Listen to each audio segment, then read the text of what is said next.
జై శ్రీమన్నారాయణ. శ్రీమద్భగవద్గీత 12వ అధ్యాయము, భక్తి యోగము, 12వ శ్లోకము. శ్రేయో హి జ్ఞానం అభ్యాసాత్ జ్ఞానాత్ ధ్యానం విశిష్యతే ధ్యానాత్ కర్మఫలత్యాగః త్యాగాత్ శాంతిః అనంతరం.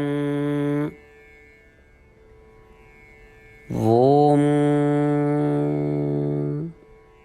గీతాచార్యుడు శ్రీకృష్ణ పరమాత్మ అర్జునుడితో పాటు మనందరికీ భక్తి యోగాన్ని ఉపదేశం చేస్తూ ఉన్నాడు.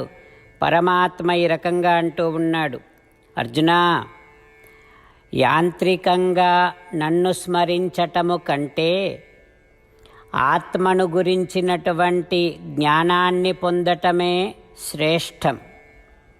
ఇక ఆత్మను గురించిన పరిపూర్ణ జ్ఞానాన్ని పొందటము కష్టమైనప్పుడు ఆత్మను గురించిన ధ్యానము చేయటమే గొప్పది, అదే శ్రేష్టము. ఇక ఆ ఆత్మయందు మనస్సును పెట్టి ధ్యానము చేస్తూ ధ్యానాన్ని పరిపక్వము చేసుకోలేనటువంటి స్థితిలో ఇక కర్మ ఫలాలను విడిచిపెట్టటమే శ్రేష్టము. అంటే పనులను చేస్తూ ఫలాలను విడిచిపెట్టటం, దానినే త్యాగము అంటాం. ఆ త్యాగమే శ్రేష్టము. అట్లా త్యాగము చేయటం వలన వెంటనే మనశ్శాంతి కలుగుతుంది అంటూ శ్రీకృష్ణ భగవానుడు భక్తితో తనను పొందటమే సులభమైనప్పటికీ ఎవరికైనా కొందరికి పరమాత్మను పొందటములో రుచి లేనటువంటి వారి కోసమని కొంత సౌకర్యాన్ని కలిగిస్తూ మనశ్శాంతిని కలిగించేటటువంటి క్రమాన్ని సులభతరం చేసి చెబుతూ ఉన్నాడు. ఆ పరమాత్మ ఉపదేశాన్ని మనసారా భావన చేస్తూ భగవానుణ్ణి ప్రీతితో స్మరిస్తూ భగవానుడిని మాత్రమే పొందాలి అనేటటువంటి కోరికతో ఆ శ్రీమన్నారాయణుడినే శరణు వేడుకుంటూ పరమాత్మ పలికిన పలుకులను అదేవిధంగా పలికే ప్రయత్నం చేద్దాం. శ్రేయో హి జ్ఞానమభ్యాసాత్ జ్ఞానాధ్యానం విశిష్యతే ధ్యానాత్ కర్మఫలత్యాగః త్యాగాత్ శాంతిరనంతరం. అంతేకాకుండా మనం ప్రతిరోజు శ్రీమన్నారాయణుడికి ఒక 8 పనులు చేస్తాం అని మాట ఇద్దాం. ఎందుకంటే శ్రీకృష్ణ భగవానుడు 18వ అధ్యాయములో 65 నుండి 70వ శ్లోకాల ద్వారా శ్రీమద్భగవద్గీత అంతటికీ సారభూతముగా మనకు 8 పనులు చేయమని చెప్పాడు.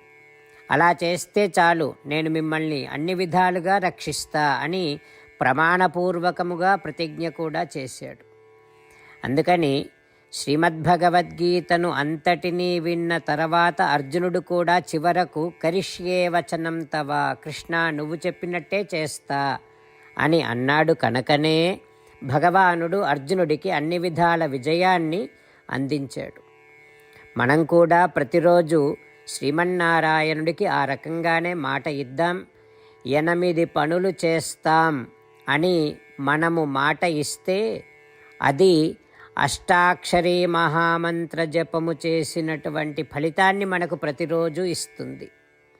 ఇట్లా మాట ఇవ్వటం కంటే గొప్ప పూజ, యజ్ఞము, తపస్సు మరొక్కటి లేనే లేదు. అందుకని నేను అంటూ ఉంటాను, మీరు మనస్సులో భావిస్తూ ఉండండి. ఈ రకంగా మనము మాట ఇస్తూ ఉంటే శ్రీకృష్ణ భగవానుడి ముఖారవిందములో కలిగేటటువంటి ఆనందాన్ని మనం ప్రతిరోజు దర్శిద్దాం, ఆస్వాదిద్దాం. జై శ్రీమన్నారాయణ.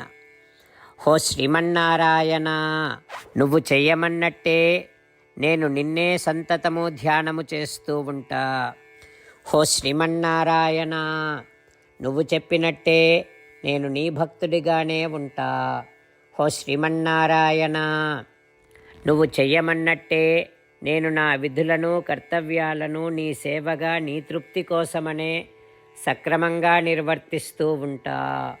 హో శ్రీమన్నారాయణ, నువ్వు చెప్పినట్టే నేను నీవాడిని అనే మహావిశ్వాసముతో నీకే నమస్కరిస్తూ ఉంటా. హో శ్రీమన్నారాయణ, మామేకం శరణం వ్రజ, నన్ను ఒక్కడిని మాత్రమే శరణు వేడుకో అని నువ్వే అన్నావు కనుక నేను నిన్ను ఒక్కడిని మాత్రమే శరణు వేడుకుంటా. హో శ్రీమన్నారాయణ, మా శుచః, ఇక దుఃఖించకు అని నువ్వే నాకు భరోసా ఇస్తున్నావు కనుక నేను ఇక దుఃఖించను. హో శ్రీమన్నారాయణ, నువ్వు చెప్పినట్టే నువ్వు నా కోసమని అనుగ్రహించినటువంటి శ్రీమద్భగవద్గీతను ప్రతిరోజు కనీసము ఒక్క శ్లోకాన్నైనా జ్ఞాపకం చేసుకుంటూ శ్రీమద్భగవద్గీతను అనుసంధానము చేస్తూ ఉంటా. హో శ్రీమన్నారాయణ, నువ్వు చెప్పినట్టే నువ్వందరి కోసమని చెప్పినటువంటి శ్రీమద్భగవద్గీతను తెలియని భక్తులందరికీ తెలియచేసే నా వంతు ప్రయత్నాన్ని నేను నిరంతరము కొనసాగిస్తూనే ఉంటా. హో శ్రీమన్నారాయణ, నేను నువ్వు చెప్పినట్టే చేస్తా, నీకు నచ్చినట్టే ప్రవర్తిస్తా, నీకోసమే పని చేస్తూ ఉంటా. కరిష్యే వచనం తవ శ్రేయో హి జ్ఞానం అభ్యాసాత్ జ్ఞానాత్ ధ్యానం విశిష్యతే. ధ్యానాత్ కర్మఫలత్యాగః, త్యాగాత్ శాంతిః అనంతరం. ఓం శ్రేయో హి జ్ఞానమభ్యాసాత్ జ్ఞానాధ్యానం విశిష్యతే. ధ్యానాత్ కర్మఫలత్యాగః, త్యాగాత్ శాంతిరనంతరం.